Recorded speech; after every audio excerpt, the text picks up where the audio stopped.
لڑکیوں میں مشہور مجاز کی زندگی بڑی اندھیرے میں گزری۔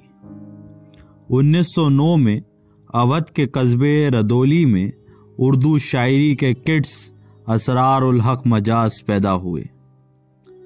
ان کے والد سراج الحق ردولی کے اکلوتے زمیندار تھے جنہوں نے اعلی تعلیم ہائر ایجوکیشن کی ہوئی تھی۔ مجاز کی شروعاتی تعلیم لکھنؤ کا امین آباد ہائی اسکول میں ہوئی۔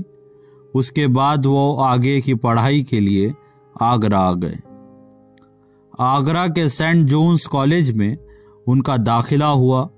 وہاں انہیں مومن حسن جذبی اور فانی جیسے شاعروں کی صحبت ملی، جس سے مجاز کی شاعری کو پر ملے اور اس کے اشعار آگرہ، دلی ہوتے ہوئے پوری ہندوستان، پوری دنیا میں پھیل گئے۔ مجاز کے بارے میں مشہور ناول نگار عصمت چغتائی لکھتی ہیں، میں نے مجاز کو بہت قریب سے نہیں دیکھا، اور دیکھا بھی تو بس 3 بار، اور تینوں بار زندگی کے مختلف موڑ پر۔ پہلی بار 1939 میں، یہ مجاز کے عروج اور زور و شور کا زمانہ تھا، جب نئی پوت نے آہنگ کو ہاتھوں ہاتھ لیا تھا اور سینے سے لگایا تھا، جب مجاز کے نام پر گرلز کالج میں لوٹریاں ڈالی جاتی تھی کہ مجاز کس کے حصے میں آئیں گے، اور اس کے اشعار تکیوں کے نیچے چھپا کر آنسوؤں سے سینچے جاتے تھے، اور جب کنواریاں اپنے آئندہ بیٹوں کے نام اس کے نام پر رکھنے کی قسم کھاتی تھی، نہ جانے کس کے ارمان کے بدلے میں۔ مجاز کا یہ رنگین دور تھا، لیکن ان کی زندگی میں اندھیرا بھی تھا۔ مجاز کو شراب نوشی کا شوق تھا جس کی کوئی حد نہیں تھی۔ ایسا حال ہو گیا تھا کہ ایک دور کے بعد وہ شراب نہیں پیتے تھے، شراب انہیں پیتی تھی۔ لڑکیوں کا چہیتا شاعر 1936 میں شائع ہونے والے اخبار آواز کا ایڈیٹر بن گیا۔ وہ دلی آ گیا۔ لڑکی کی وجہ سے ہی 1 سال بعد مجاز نے نوکری چھوڑ دی۔ وہ لکھنؤ لوٹ گئے۔ پیار کے پاگل پن میں انہوں نے بے تحاشا شراب پی۔ 1940 میں انہیں پہلی بار پاگل پن کا دورہ پڑا۔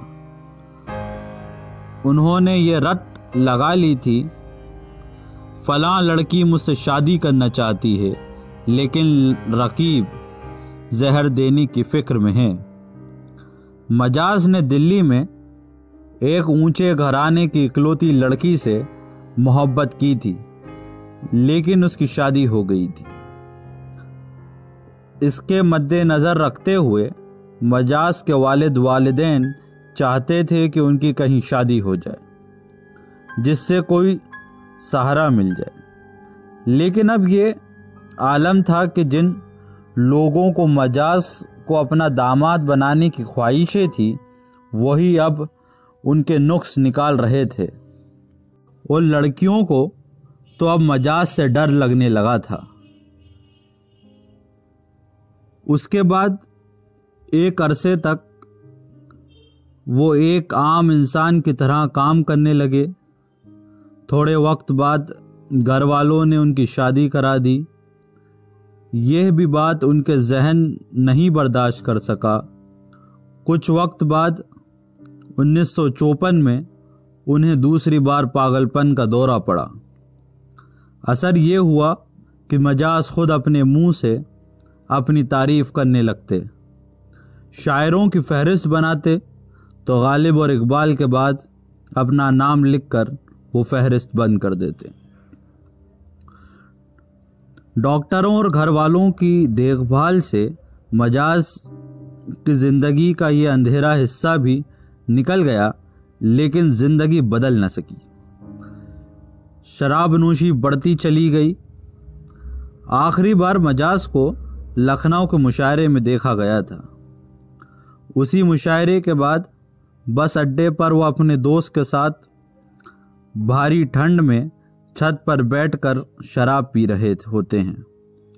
نشے میں ان کو یہ بھی نہیں خیال رہتا کہ ان کے دوست چلے گئے۔ صبح ہوئی تو لوگوں نے دیکھا کہ مجاز بے ہوشی کی حالت میں پڑے ہوئے ہیں۔ انہیں فوراً اسپتال لے جایا گیا۔